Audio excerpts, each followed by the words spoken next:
और प्रदेश की आज की तमाम बड़ी खबरें हिस्सा होंगी इस बुलेटिन का। बात करेंगे महामारी के मार की, सरकार एक्शन में है। साथ ही बात होगी रेड अलर्ट की सख्ती के बीच पुलिस के एक्शन की, जिसके कारण अजमेर में क्वारंटीन सेंटर तक ओवरफ्लो करने लगा है। और बात होगी एक हॉस्पिटल की, जहां प्रशासन की मदद से ऑक्सीजन संकट टला है। और दिखाएंगे एक जुगाड़ वाला कूलर। और भी बड़ी खबरें देखते रहिए। मारो राजस्थान शुरुआत करते हैं इस सवाल के साथ कि आखिर कैसे जीतेंगे कोरोना से जंग। मरुधरा में कोरोना की रफ्तार बेकाबू है और बिल्कुल भी कंट्रोल पर नहीं आ रही है। ब्रेक कोरोना के मानो फेल हो चुके हों। रोज आ रहे आंकड़े डरा रहे हैं, सिहरन पैदा कर रहे हैं। जो लोग नियम कायदों को मान रहे हैं वो इन आंकड़ों को देख कांप जाते हैं। 24 घंटे जो पिछले बीते हैं उनमें 154 लोगों ने अपनी जान गंवाई है। 154 लोग हमें छोड़कर जा चुके हैं, दुनिया छोड़कर जा चुके हैं। इसी वक्फे में 16,974 नए कोरोना केसेस आए हैं। मारे गए लोगों में से जयपुर में 40 हैं, जोधपुर में 28 है जिनकी मौत हुई है। और सबसे ज्यादा केस एक बार फिर जयपुर में ही सामने आए हैं, 3,110। 14,146 लोग इस बीच पिछले 24 घंटे में रिकवर हुए। इनमें से कई को डिस्चार्ज मिला है, कई अभी भी इंतजार करेंगे और रिपोर्ट नेगेटिव आने का, ताकि वो डिस्चार्ज हो सकें, पूरी तरह ठीक हो सकें। 1,97,000 से ज्यादा एक्टिव केसेस हैं। देखिए, साल भर आप तक खबरें पहुंचाते हैं। आपको पता है प्रदेश में चिकित्सा व्यवस्था किस तरह की है, कितने बेड्स हैं, कितनी चीजें अवेलेबल हैं, क्या अवेलेबल नहीं है। और इस बीच एक्टिव केसेस का 1,97,000 तक पहुंचना, यानी ये समझ लीजिए कि ये जो एक्टिव केसेस हैं ये 2 लाख के आंकड़े के दरवाजे पर खड़े, दस्तक दे रहे हैं। जरा सी लापरवाही इस दरवाजे के उस पार भी ले जा सकती है। हालांकि शायद ही किसी को शक हो कि एक्टिव केस 2 लाख से ज्यादा नहीं होंगे। बिल्कुल हो सकते हैं, आंकड़े इसी बात की गवाही दे रहे हैं। नहीं मानना तो इन शहरों में कोरोना के कहर को देखिए आप। पिछले 24 घंटे में जयपुर में 3,110 केस आए, जोधपुर में 1,867, अलवर में 949, उदयपुर में 822, पाली में 814, कोटा में 618, सीकर में 528, अजमेर में 510, भीलवाड़ा में 505, बीकानेर में 410। और शक है तो पिछले 5 दिन के आंकड़े भी देख लीजिए। केसेस भी बढ़ेंगे और एक्टिव केसेस की संख्या भी बढ़ेगी। तो चिकित्सा व्यवस्था जो अभी वेंटिलेटर पर नजर आ रही है वो न केवल चरमराएगी बल्कि एक पर्टिकुलर आंकड़े के बाद धराशायी हो जाएगी। पिछले 5 दिन में ग्राफ सिर्फ ऊपर ऊपर ऊपर, बहुत आंशिक डिप अगर कहीं पर है तो है, नहीं तो ये बढ़ता जा रहा है। 5 दिन में 87,375 केस, 782 की मौत। अलार्म बज रहा है, जाग जाइए। 30 अप्रैल को 17,155 केस थे, 155 लोगों की मौत हुई। 1 मई को 17,652 केस थे, 160 लोगों की मौत हुई। 2 मई को 18,298 केस आए, 159 लोगों की मौत हुई। 3 मई को केसेस 17,296 रहे, 154 लोगों की मौत हुई। और पिछले 24 घंटे में 4 मई को 16,974 केस, 154 की मौत। और इस संकटकाल के बीच स्वास्थ्य संसाधनों की कमी को लेकर सीएम गहलोत ने चिंता जताई और लोगों से सावधानी बरतने की अपील की। वही बात जो इस वक्त हम आपको आंकड़ों के साथ समझाने की कोशिश कर रहे थे, सीएम गहलोत ने ट्वीट कर समझाने की कोशिश की। उन्होंने लिखा, कृपया ध्यान दें, जब कोरोना की पहली वेव आई थी तब ऑक्सीजन बेड, आईसीयू और वेंटिलेटर खाली पड़े रहे थे, लेकिन यह दूसरी लहर बेहद खतरनाक है जिसमें अधिकांश लोगों को ऑक्सीजन, आईसीयू और वेंटिलेटर की जरूरत पड़ रही है। राष्ट्रीय एवं विश्व स्तर पर अंतर्राष्ट्रीय विशेषज्ञ कह रहे हैं कि सरकारें कितनी ही सुविधाएं बढ़ा लें, कोरोना की रफ्तार 4 गुना है। मरीजों के लिए ऑक्सीजन और दवाइयों की कमी बनी रहेगी। हम संक्रमितों की चेन तोड़ने के लिए पूरी ताकत झोंककर और आम जन के कोरोना प्रोटोकॉल की सख्ती से पालना करने से ही संभव होगा, जिससे अविलंब संख्या में ब्रेक लगेगा, अन्यथा स्थिति और भयावह बन सकती है।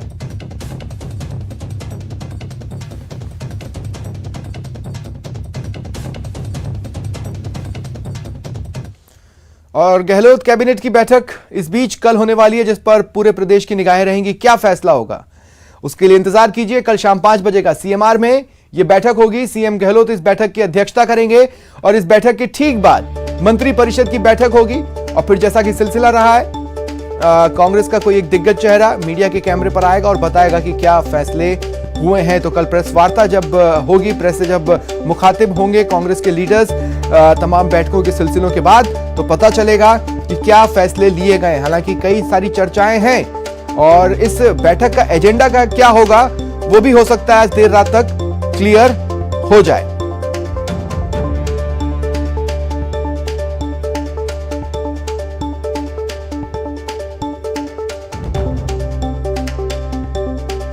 और इधर राजस्थान में भी मीडिया कर्मियों को कोरोना वॉरियर्स का दर्जा दिए जाने की मांग उठ रही है। पिंक सिटी प्रेस क्लब अध्यक्ष मुकेश मीना ने पत्रकारों और उनके परिजनों को वैक्सीनेशन में प्राथमिकता देने के साथ ही प्रेस क्लब में टीकाकरण कैंप लगाने की मांग की है।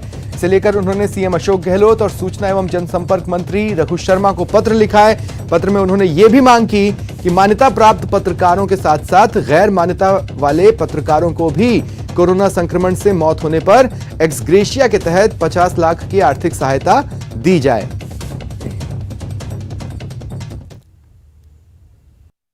कर्मियों को कोरोना फ्रंटलाइन मानते हुए उनके आदेश जारी कर दिए हैं। उनके लिए वैक्सीनेशन हो रहा है, परिवार समेत उनके वो किए जा रहे हैं। वैसे राजस्थान के अंदर भी फ्रंटलाइन वर्कर्स माना जाए, सरकार से यही आग्रह है। जिस तरह उन्होंने 50 लाख की सहायता देने की घोषणा की है, वैसे ही मीडिया कर्मियों को कोरोना फंड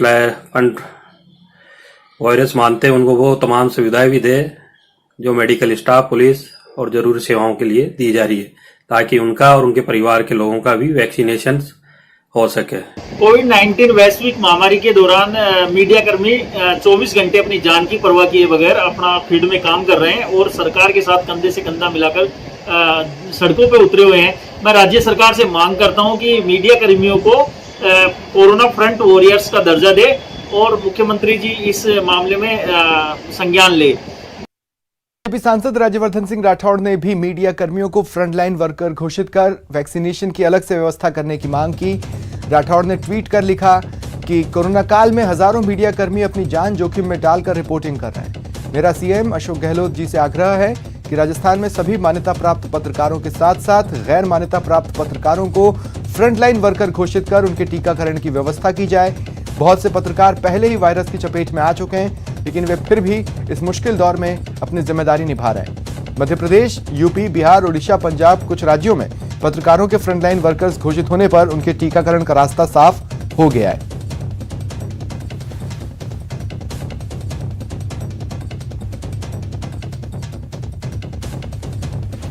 और चलिए सीधा चलते हैं जयपुर। सहयोगी लवली वधवा इस वक्त हमारे साथ जुड़ रहे हैं। लवली, एक वक्त एक शायरी बहुत फेमस हुई थी कि मैं तो अकेला ही चला था जाने में मंजिल, मगर लोग मिलते गए और कारवां बनता गया।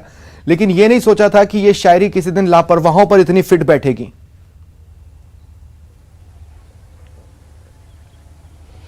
देखिए, बिल्कुल आपने सही कहा और वाकई में जो लापरवाह लोग हैं उन पर जिस तरह से कार्रवाई होना अब से शुरू हुई है। राजधानी जयपुर में देखिए 2000 लोगों को क्वारंटीन करने का इंतजाम आज कर लिया गया है। यानी कि जो लोग सड़कों पर घूम रहे हैं वो समझ जाएं कि अब 2000 लोगों को तो एक जगह क्वारंटीन की व्यवस्था है, इसके अलावा भी 5 से 7000 लोग और भी जगह पर क्वारंटीन हो सकते हैं। तो ऐसे में जो लोग सड़कों पर बेवजह घूम रहे हैं उन पर यह शायरी बिल्कुल सटीक साबित भी हो रही है। और इस सटीक शायरी को साबित करने के लिए जयपुर पुलिस ने, नगर निगम की टीमों ने आज पूरा दमखम दिखाया है। राजधानी जयपुर की लालकोटी सब्जी मंडी की बात करें, मुहाना की सब्जी मंडी की बात करें, 11 बजे बाद सब्जी मंडी के अंदर आज पुलिस ने थोड़ी सख्ती की है। जो ग्राहक थे उनसे भी कहा गया है कि वो जो है सब्जी मंडी में 11 बजे बाद नजर ना आए। दूध डेयरी की जो दुकानें हैं, उसके अलावा जो बूथ्स हैं, किराने की दुकानें हैं, वहां भी पुलिस की जो टीमें हैं लगातार गश्त कर रही है। और आपको बता दें साथ साथ में होमगार्ड के जवानों को भी आज साथ पे लिया गया। पूरी तरह से गृह विभाग के जो निर्देश हैं, मुख्यमंत्री ने जिस तरह से कहा है, और अब से कुछ देर पहले भी मुख्यमंत्री का ट्वीट आया, उन्होंने बार बार ये अपील की है कि जिस तरह से लोग सड़कों पर निकल रहे हैं, वेंटिलेटर की बेहद आवश्यकता है, क्योंकि हर दूसरा जो पेशेंट जो पॉजिटिव हो रहा है, जिसकी उम्र ज्यादा है, जिसके लंग्स में इंफेक्शन ज्यादा हो रहा है, उसे वेंटिलेटर पर लेना पड़ रहा है। तो ऐसे में लोगों को मुख्यमंत्री बार बार अलर्ट कर रहे हैं। बड़ी बात यह है स्वप्निल कि राजस्थान के मुख्यमंत्री खुद कोरोना पॉजिटिव हैं, उनकी फैमिली कोरोना पॉजिटिव है, लेकिन उसके बावजूद भी वो आइसोलेशन में रह करके लगातार मॉनिटरिंग कर रहे हैं। आज भी वो 8:30 बजे बैठक लेंगे। डेली कोरोना की बैठक जो है CMR में हो रही है। हालांकि वो अपने कमरे में अपने एक इलाके इलाके में बंद हैं, लेकिन बंद कमरे से भी वो लगातार समीक्षा कर रहे हैं। उन्होंने कल भी इस बात को लेकर के ट्वीट किया कि किस तरह से राज्य के हालात हैं, राज्य के हालातों को लेकर के लगातार समीक्षा चल रही है और कुछ सख्त कदम उठाए जाने उसको लेकर के मुख्यमंत्री लगातार डायरेक्शन जो है वो राजस्थान के विभिन्न जो तो कल जो कैबिनेट की बैठक होनी है लवली, जो कल कैबिनेट की बैठक होनी है, क्या उसका एजेंडा स्पष्ट है या फिर उसका एजेंडा इस महामारी के आसपास ही और हम उस पर निगाह रखें, क्योंकि हो सकता है वाया उसके भी हमें कुछ चीजें पता चले?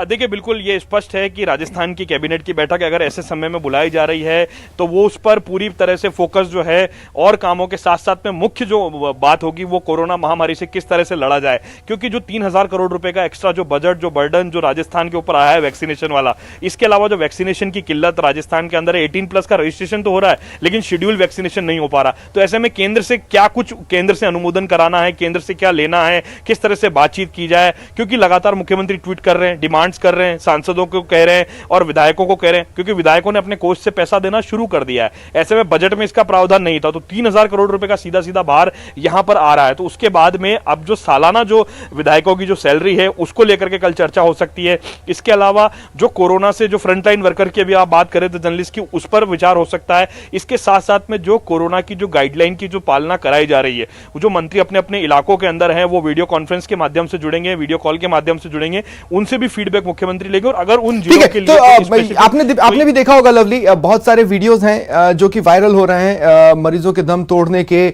या एडमिनिस्ट्रेशन की संवेदनहीनता के प्रदेश के तमाम हिस्सों से। उस पर लगाम लगाने के लिए भी अब कड़े फैसले की जरूरत है, क्योंकि देखिए ठीक है लोग बाहर नहीं निकलेंगे लेकिन जो बीमार हैं, अब एक अस्पताल प्रदेश का ऐसा जहां पर मरीज को लताड़ कर बाहर निकाल दिया गया, एक अस्पताल ऐसा जहां पर गेट पर महिला दम तोड़ देती है और उसका भाई असहाय सा वहां पर खड़ा रह जाता है, एक अस्पताल ऐसा जहां पर एम्बुलेंस देने से मना कर दिया जाता है, एम्बुलेंस वाले बेतहाशा पैसे मांग रहे हैं, तो ऐसे में गांव से ऑटो बुलवाकर मरीज को घर ले जाना पड़ता है। ये जो संवेदनहीनता की तस्वीरें सामने आ रही हैं, ऐसे वक्त में अगर कुछ सिंपैथी नहीं होगी या किसी तरह की लगाम नहीं कसी जाएगी तो फिर कैसे चलेगा?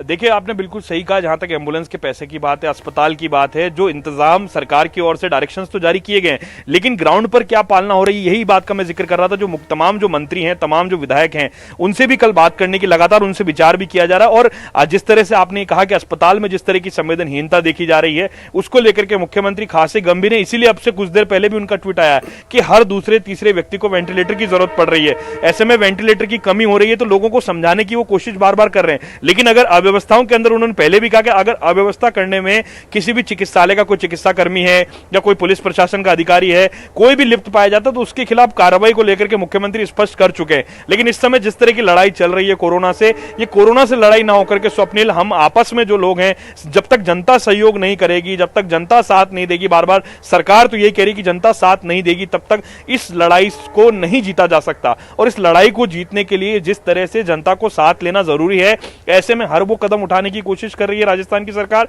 जिससे जनता साथ आए और इस लड़ाई को जीता जा सके। अब जो कल जो बहुत महत्वपूर्ण बैठक होगी कैबिनेट की, उसमें सरकार किस तरह से शक्ति को लेकर के ग्राउंड में क्या रियलिटी है, क्योंकि ये जो वीडियोस और ये जो तस्वीरें आ रही है ये सरकार तक भी पहुंच रही है। न्यूज़ 18 से जुड़ा हुआ हर अपडेट सरकार तक भी पहुंच रहा है, तो ये अपडेट को लेकर के सरकार क्या समीक्षा करती है, क्या इंतजाम करती है। एक बात और मैं कहना चाहता हूं, मैं चाहता हूं कि आप भी इस बात पर अपनी राय रखें। देखिए आज की डेट में वो दो धड़े जो सबसे ज्यादा लोगों की गालियां सुन रहे हैं उसमें पॉलिटिशियंस हैं, मैं किसी एक दल की बात नहीं कर रहा हूं, और दूसरे पत्रकार हैं।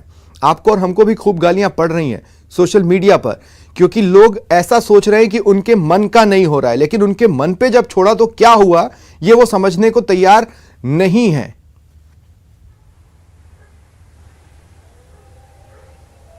देखिए बिल्कुल आपने सही कहा, इसीलिए राजस्थान की एकमात्र सरकार ऐसी थी जिसने महाराष्ट्र के बराबर में कोरोना के केसेस आने के बाद भी लॉकडाउन नहीं किया, जन अनुशासन पखवाड़ा लगाया, यानी कि जनता को अपने निज अनुशासन पे छोड़ दिया। लेकिन जनता ने उस अनुशासन की पालना नहीं करी, मजबूरी में रेड अलर्ट जन अनुशासन पखवाड़ा लागू करना पड़ा। और अब जिस तरह से मुख्यमंत्री के ट्वीट आ रहे हैं, अब जिस तरह से लगातार बैठकें चल रही है, केसेस की संख्या जो है वो घटने का नाम नहीं ले रही है। हालांकि आज कुछ राहत मिली है स्वप्निल, आज रिकवरी रेट जो है हमारा राजस्थान का कुछ हद तक बढ़ा है। ठीक है, शुक्रिया लवली तमाम बातचीत के लिए। और वक्त एक ब्रेक का, ब्रेक के बाद बात करेंगे ओवरफ्लो हुए क्वारंटीन सेंटर।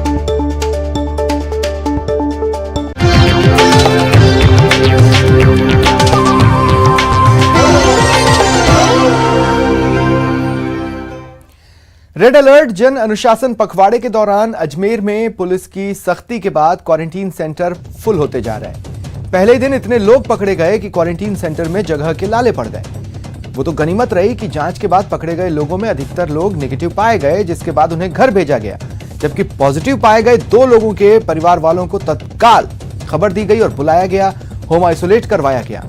साथ ही क्वारंटीन सेंटर को सैनिटाइज भी किया गया।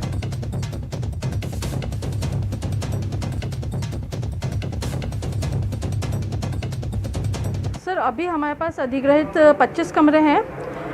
हर रूम में 2 जनों के रहने की व्यवस्था है, बट अभी क्षमता से ज़्यादा लोग आ रहे हैं यहाँ पर। अभी कल हमारे पास 54 जने आ गए थे और अभी हमारे पास 15 जने और आ गए। 11 जनों को सवेरे हमने रिलीज़ कर दिया था, जो नेगेटिव रिपोर्ट वाले थे। 2 जने पॉजिटिव आए जिनकी कल टेस्टिंग हुई थी, तो उनमें से भी एक को हमने होम आइसोलेट कर दिया और नियरेस्ट डिस्पेंसरी को हमने इन्फॉर्म कर दिया। अजमेर के मित्तल हॉस्पिटल में ऑक्सीजन संकट टल गया है। अस्पताल प्रशासन को जिला प्रशासन ने 50 ऑक्सीजन सिलेंडर उपलब्ध करवाए। साथ ही मित्तल हॉस्पिटल के लिए हरियाणा के पानीपत से ऑक्सीजन टैंकर रवाना हो चुका है, जो अब से किसी भी वक्त पहुंच जाएगा। इस बीच मित्तल अस्पताल में कम गंभीर मरीजों से भी आग्रह किया है कि यदि किसी अन्य अस्पताल में भर्ती होना चाहें तो डिस्चार्ज ले सकते हैं। साथ ही फिलहाल मित्तल अस्पताल में नए मरीजों की भर्ती पर रोक लगाई गई है।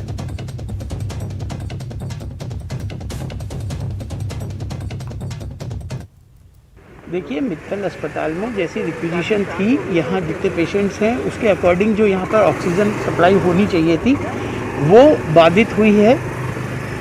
उसके बिहाफ पर अपन ने local administration as well as political leaders सबका जो इस तरीके का सपोर्ट, कल रात से जो पैनिक बना था, कल शाम से उसके बाद की जो स्थितियाँ हुई, उससे अपन कुछ इस कंडीशन में पहुँचे हैं कि लोकल एडमिनिस्ट्रेशन ने कुछ एडिशनल सपोर्ट भेजा है। उसकी वजह से ये जो सपोर्ट आया है वो बेसिकली पेशेंट को यदि रिलीज़ करना है या किसी तरीके का स्थिति है उसमें उनको एक सपोर्ट मिल सकेगा। अजमेर में ऑक्सीजन बेड की कमी को दूर करते हुए अब प्रशासन ने पंचशील स्थित स्वास्थ्य केंद्र को कोविड केयर सेंटर के रूप में तब्दील कर दिया है। यहां पर 100 ऑक्सीजन बेड तैयार किए गए हैं। मरीजों को भर्ती करने के साथ ही उनका इलाज शुरू हो गया है। इसके अलावा चंदवरदाई नगर के स्वास्थ्य केंद्र को भी कोविड केयर सेंटर में तब्दील कर 100 ऑक्सीजन बेड तैयार किए गए। यहां उन मरीजों को भर्ती किया जा रहा है जिनका ऑक्सीजन लेवल 85 से 90 के बीच है। 90 से ऊपर ऑक्सीजन लेवल वालों के लिए चिकित्सा विभाग ने साफ कहा कि उन्हें अस्पताल में भर्ती होने की जरूरत नहीं है। और हमने कल रात को 2 पेशेंट से अब करीबन हमारे 8 पेशेंट एडमिट हैं और ये हमने अभी तक लो फ्लो ऑक्सीजन के हिसाब से रखा है, जहां पर हम 85 से 90 ऑक्सीजन मेंटेन करने के लिए पेशेंट्स को यहाँ रख रहे हैं। 90 से ऊपर को यहाँ पे या कहीं भी किसी भी अस्पताल में भर्ती होने की जरूरत नहीं है। और कोरोना महामारी के इस दौर में कोरोना मरीज ऑक्सीजन की भारी कमी से जूझ रहे हैं। सबसे ज्यादा परेशान वे लोग हैं जो घर पर ही आइसोलेट हैं और उन्हें ऑक्सीजन की जरूरत है, लेकिन वो मिल नहीं पा रही। ऐसे मरीजों की मदद के लिए जयपुर ग्रेटर नगर निगम की मेयर सौम्या गुर्जर ने नई पहल की। ग्रेटर निगम जल्द ही 100 ऑक्सीजन सिलेंडर्स खरीदेगा और पार्षदों की अनुशंसा पर घर पर आइसोलेट जरूरतमंद मरीजों को दिए जाएंगे। वहीं 10 ऑक्सीजन कंसंट्रेटर खरीदने के लिए भी ग्रेटर निगम की ओर से ऑर्डर दे दिया गया है। ये तमाम फैसले मेयर सौम्या की अध्यक्षता में हुई पार्षदों की बैठक में हुए। इस दौरान मेयर सौम्या ने भी ऐलान किया कि वे अपना 1 साल का मानदेय कोविड पीड़ितों की मदद में देंगी। मेयर की घोषणा के बाद करीब 50 पार्षदों ने भी अपना 6 माह का मानदेय देने की घोषणा की।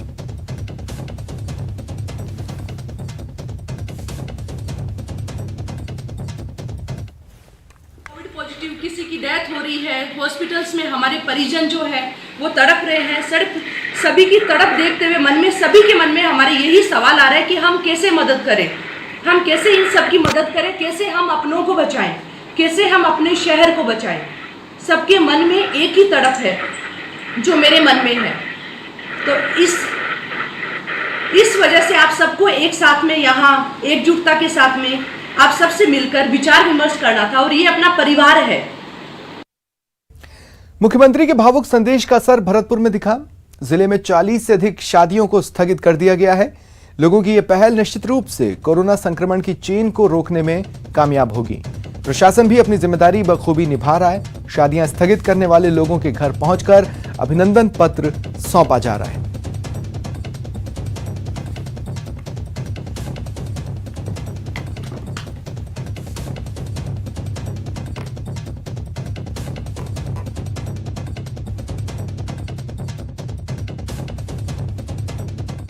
मेरी शादी 8 मई को थी, लेकिन इस कोरोना महामारी को देखते हुए मैंने स्वयं की इच्छा से इसको आगे पोस्टपोन कर दिया है।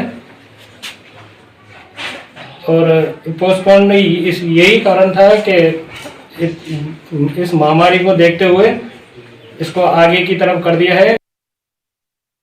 लगातार कोरोना के मामले बढ़ते नजर आ रहे हैं। भरतपुर में लगातार आंकड़े जो अब सैकड़ों से ऊपर देखे जा रहे हैं, मौतों का आंकड़ा है वो भी अब बढ़ता हुआ नजर आ रहा है। लेकिन अस्पताल प्रशासन की लापरवाही अब भी देखने को मिल रही है। अस्पताल के अंदर के हालात ऐसे हैं कि कोविड वार्डों में जहां कोरोना संक्रमित मरीज भर्ती हैं, उनके वार्डों में जो नालियों का व्यर्थ पानी है वो देखा जा रहा है। कोरोना संक्रमित जो मरीज हैं उनके बेड़ों तक वो पानी बहकर पहुंच रहा है। और सबसे बड़ी बात यह है कि जो स्टाफ ड्यूटी नर्स जो रूम है दोनों कोविड वार्डों के बीच में, वहां के हालात आप तस्वीरों में देख सकते हैं। किस तरह कचरे का अंबार स्टाफ नर्स ड्यूटी रूम में लगा हुआ है। अगर इस तरह के अस्पताल के अंदर के हालात हैं तो आप इससे साफ अंदाजा लगा सकते हैं कि किस तरह अस्पताल प्रशासन की घोर लापरवाही है।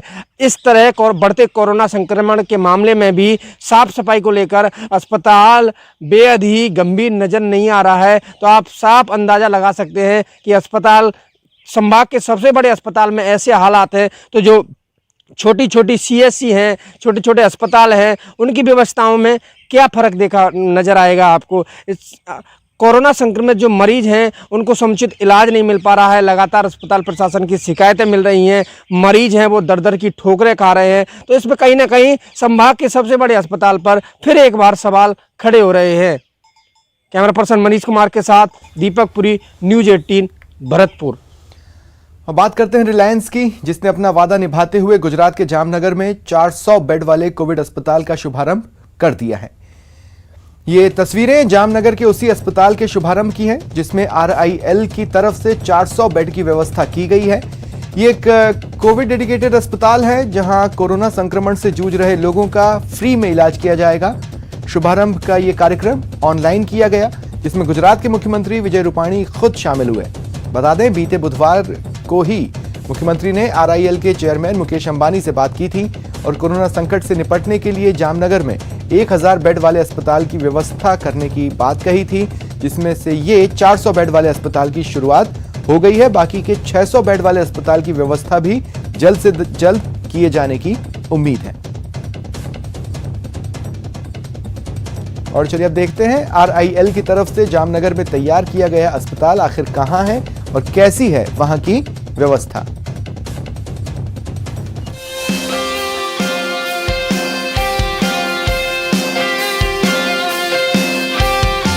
कोरोना की विषम परिस्थिति में गुजरात के जामनगर में 1000 बेड का कोविड अस्पताल बनाने की रिलायंस फाउंडेशन ने जो जाहिरात की थी उसके तहत ही जामनगर के डेंटल कैंपस में 400 बेड का Covid care centre Reliance foundation ने शुरू कर दिया गया है। खास करके आज CM विजय रूपाणी ने यहाँ का जो कोविड केयर सेंटर है उसका वर्चुअल माध्यम से लोकार्पण भी कर दिया है। खास करके बात की जाए यहाँ जो सौराष्ट्र भर से जो मरीज आ रहे हैं, ये मरीज को सारवार के लिए ऑक्सीजन भी मुहैया कराया जा रहा है। दूसरी तरफ बात की जाए सभी तरह के यहाँ के डॉक्टर और पैरामेडिकल स्टाफ भी भर्ती कर लिए गए हैं और यहाँ आज जो मरीज आने वाले हैं मरीज को सारवार भी शुरू कर दी गई है। किंजल कारसरिया, न्यूज़ 18 जामनगर, गुजरात।